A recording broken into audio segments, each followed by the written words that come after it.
Have you ever wondered why we feel a certain way about experiences?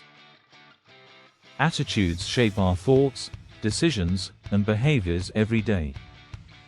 In psychology, an attitude is an enduring evaluation of people, objects, or events. It influences how we think and act. Every attitude has three parts called the ABC model. The first part is the affective component. This refers to the feelings associated with an attitude.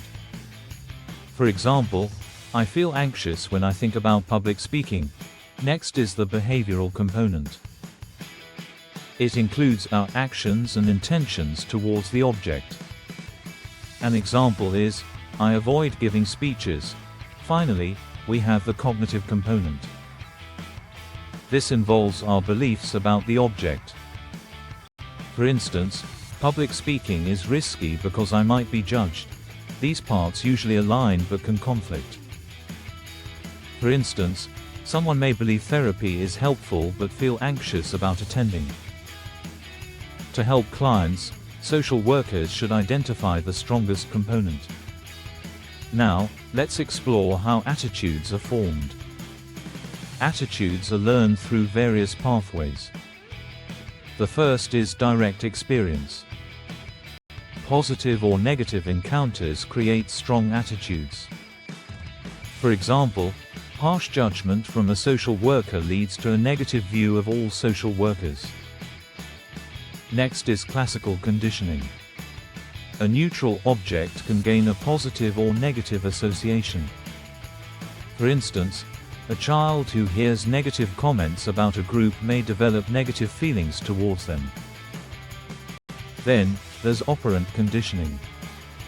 This is where reactions from others reinforce or punish attitudes. A teen praised for a progressive view may strengthen that attitude.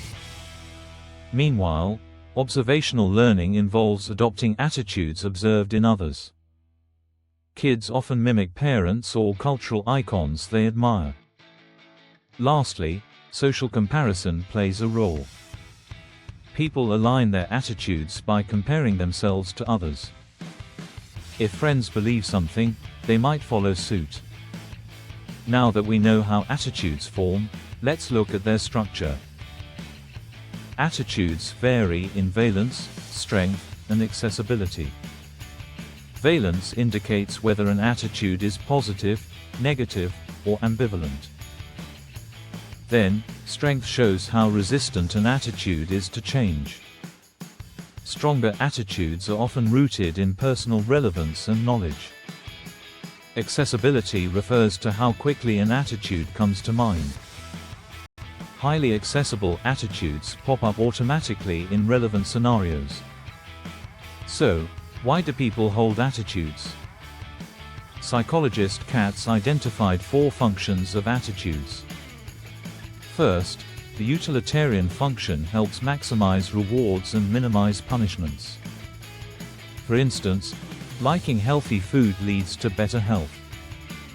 Second, the knowledge function organizes our world and provides predictability. Disliking dishonesty helps navigate social interactions.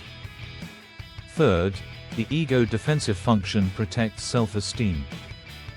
People might project their flaws onto others, like having prejudices. Finally, the value expressive function lets individuals express their core values.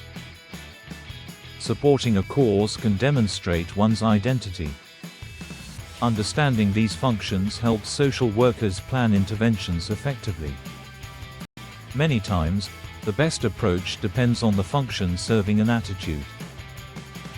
For example, changing a value-oriented attitude using logical arguments may fail. In summary, attitudes are vital to understanding our behavior. They form through experiences, observations, and social influence. Each attitude involves feelings, behaviors, and thoughts. Knowing the function of attitudes can guide social intervention strategies. Subscribe for more insights on psychology and human behavior. Join us and deepen your understanding of attitudes today.